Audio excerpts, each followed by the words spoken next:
my career has been sponsored by those two well-known organisations, Dull and Boring.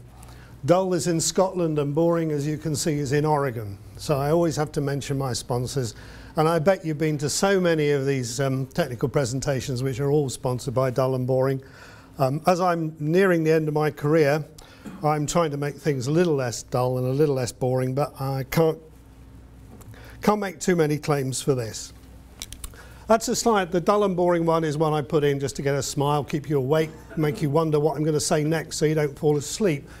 What I also put in is this slide, and that is that there are no parachute solutions. I was talking to an organisation the other day, and they were telling me that just because they have a similar operation somewhere else in Europe, they cannot take it and slot it into the UK just like that. And the same goes to the cycling infrastructure that I spent much of my career working on. So learn from, adopt the best of, make sure you make it your own. Doesn't matter what it is.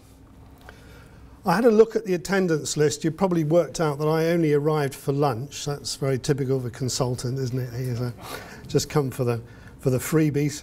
I'm going to tell you a little bit about the ATOC guidance, but first of all I'm going to tell you that ATOC's guidance, the Cycle Rail Tool Kit doesn't exist in isolation, okay? At the moment there are 3 others. One RSSB report with ATOC deals with the management of travel plans for railway stations. And that's important for those of you who come from local government. If you don't know about that, you need to get on the ATOC site and grab it. There's also some guidelines for development management for stations, and by that we mean if you have a redevelopment going on that requires planning approval, your local authority can be guided by this document to make sure that you are seeking the right kind of things from the train operating company, the station managers, the station developers, whoever they might be. Finally, we have a little bit of guidance on motorcycle parking at rail stations. I never knew I was going to do that. My wife thinks I'm sad. I can't go out on the street without photographing a parked bicycle.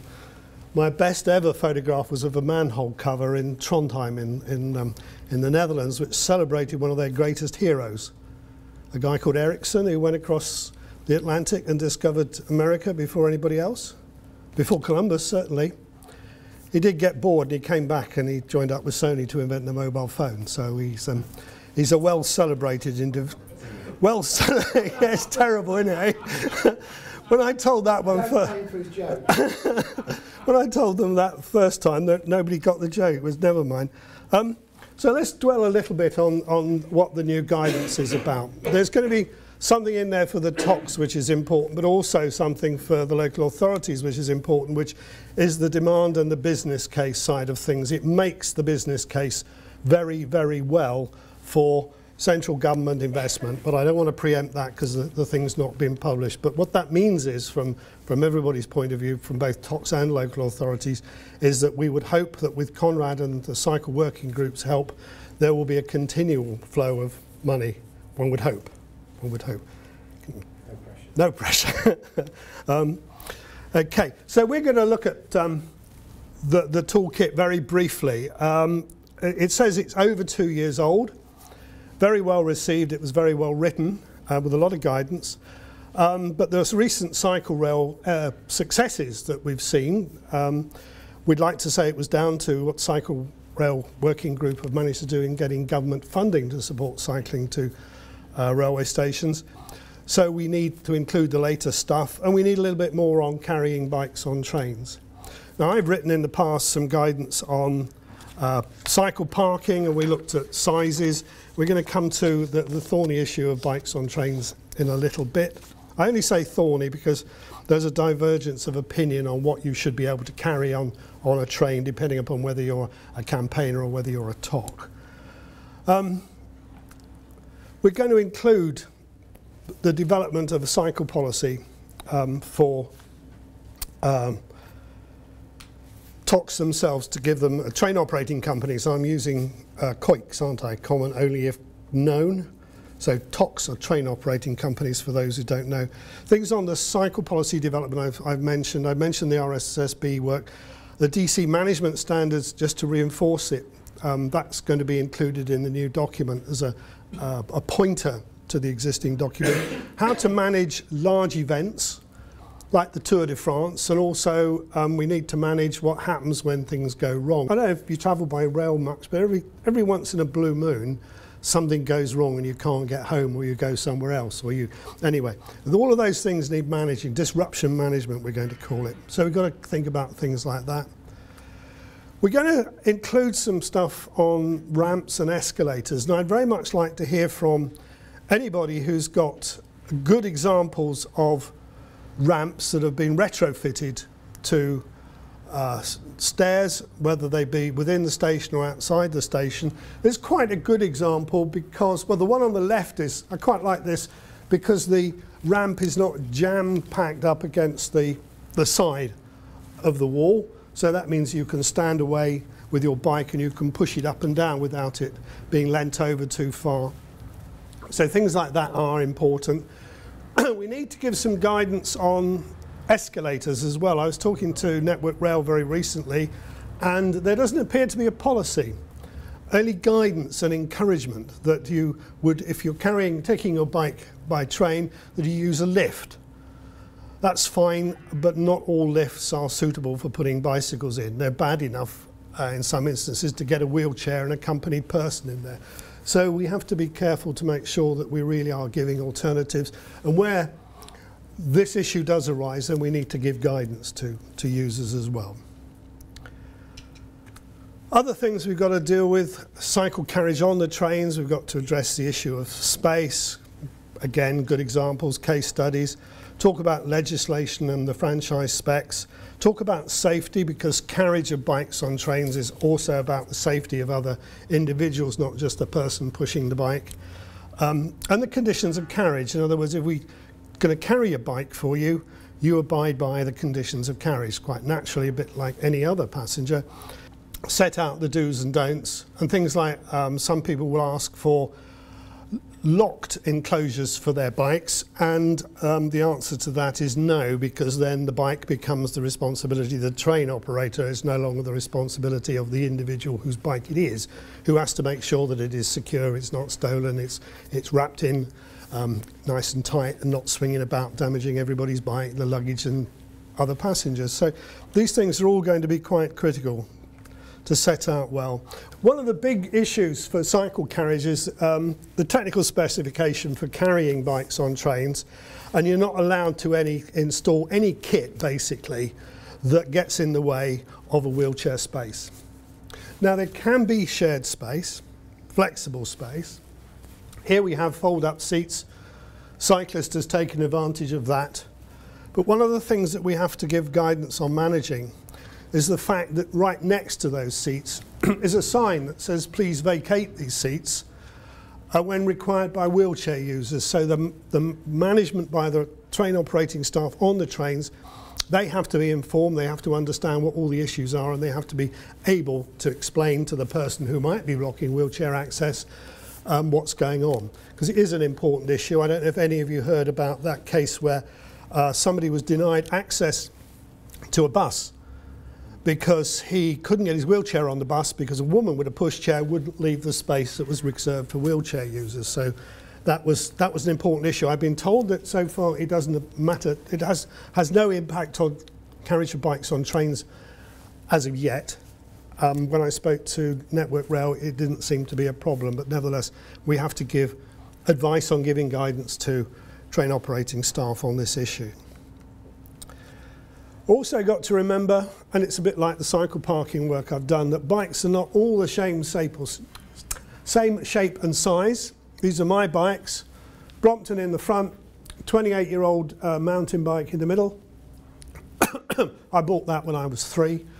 And at the back is a Dutch bike, which allows me to cycle like a gentleman, you know. It's nothing like a European bike for cycling comfortably. So people have to get their heads around that. We've been looking at this to include some guidance within the document, and what we've come up with, and can you see that at the back? We created an envelope of all the bikes that we could find and measure, and all the bits and bobs, and we end up with something that Judge Dredd would ride. You can imagine him straddling that when you were pulling out his big whatever it is that he shoots everybody with, and it, you know, gives out justice. So in this instance, I'm a bit hesitant to give a list of dimensions that must be accommodated, because I think the guidance needs to be that when you're going to design for bike carriage, you do it pragmatically. You do it with more than one type of bike. You do it with the help of stakeholders, and you do it in an empirical way, not by saying we've got to occupy this space, we've provided that space. You know, because forgive me, cycle parking manufacturers, we know how the widths apart vary and how the heights, and you know, we're not always talking about the same thing, are we? So we've come up with an envelope, you know, kind of a blurry vision of all the bikes that we could measure. And well, the reason that there is some text on there is because I challenged the guy who came up with that set of envelopes, and he said, well, this is Esther's touring bike bars, Esther's hybrid reflector, cables pressed down a bit, Esther's touring, you know, he really did look at a real variety, and it does actually make sense. And in some ways, to my mind, that's a better way of showing that bikes vary in shape and size, as it is to give somebody a string of dimensions, although we will include some key ones, but we've yet to bottom that one out. Esther's work won't appear on the final drawing if indeed we use that. Cycle carriage, safety has got to be an issue. This is an example of a new fit out, and you could just about make it out. It's not too sharp on this, but there's a handlebar sticking out about eye height. You know, you could imagine your granny saying, somebody will have their eye out with that. Well, they will. So what we've got to do is to encourage the people who are designing to make sure that we're not building in problems of any sort. If that's not a throughway, that's not a problem, but that has to be taken into account. Other issues, simple issues, like you have to be able to get the inner bike out. That's a major issue for train operating companies, because if you can't get your bike out and the train is being held up while the bike is being dragged from the inside, maybe the first bike has to be put aside, somebody's in the way, get the bike out, put the bike in. You know, all of this adds up to delay, which is the last thing that we want for train operating companies, so we've got to bear that sort of thing in mind. Need to deal with what I'm calling here casual use, and that is that somebody who has not booked a space. It's maybe fine to leave a bike in the vestibule, providing there's guidance given to the person bringing their bike that they stand on the right-hand side when facing ahead, because if the doors are all going to be on the left-hand side. So that kind of guidance needs to be included. So you have to see that it's getting quite complicated. We know about the lead cycle hub, and you've seen more than I. I wasn't here in time to see around Brighton and Lewis, which I understand are both very good. But now cycle hubs are becoming quite common. If you've read the existing guidance, now don't try and read this because your brains will go all blurry. But if you remember, if you've read the existing guidance, you'll see that we are recommending that there be a universally adopted standard, which is like 5-star grading. And instead of grading with stars, we've got bicycles. And what we're hoping that this will be nationally adopted, so that people who are travelling will know whether they can park their bike, whether they can hire a bike. And as I said, that's 1 to 5. That's the important bit. If we move on to the next slide, we find that the first 3 deal with cycle parking and maybe a link to optional hire. That doesn't make it a hub, right? Just being able to park your bike, no matter how grand the place you put it in, does not make it a hub. A hub is an expression that we're going to take from Cycling England, is a centre of activity. So a hub is going to be higher within the station boundary. If it's not, perhaps it's not a hub. Just having somewhere to park bikes and somewhere to take bikes out from that are hire bikes from in the same enclosure. That's not really a hub, is it? It's not a centre of activity. It's a centre of opportunity, but not a hub. But hubs, dedicated supervision of park bikes, and the services, well, it says listed above because it's taken from the document, within the station boundary, all under one roof. So we're really focusing in on what a hub's going to be. And this is the way, at the moment, I'm proposing to write the guidance. As part of the hub issue, so that people know what to expect, they're going for a 5 or a 1-star station, make sure that you're branding it, get an opportunity to explain that there's both parking and another opportunity within your station. Publicise. Merseyrail are taking on somebody within their organisation. I think it's within the Abellio organisation. They're going to have somebody whose sole purpose is to promote cycle parking and cycle hire. Their biking goes it's quite sophisticated, or it's too sophisticated for me. This relates to every attraction, so there are holiday type things there, including a penguin.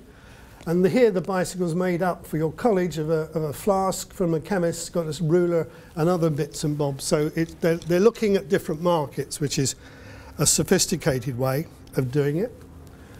Finally, to summarise, sorry it's been slightly rushed, a hub will comprise of cycle parking and one or more of the following, preferably at least 2.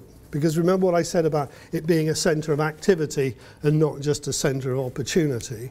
So you would expect to find you can get your bike repaired, you can hire a bike, you could buy new parts if things have gone wrong, maybe even buy new bikes, and there will be cycle information. That's what you would expect at a hub, quote unquote. Added value, we have a list already of things like lockers, left luggage, refreshment. I've not included showers in there because, as the existing guidance says, we don't really expect people to want to shower after getting off a train, do we? We don't cycle to the station to have a shower either. So maybe that's not a key issue, but we've already begun to dwell on some of these, so I hope you're familiar with the existing document. So that's me, that's the summary, because I just want to say thank you. This was going to be my last public appearance, so I just thought I'd introduce you to the people I've spent most of my working life with. Yeah. Met them on the train going to Birmingham. Thank you very much.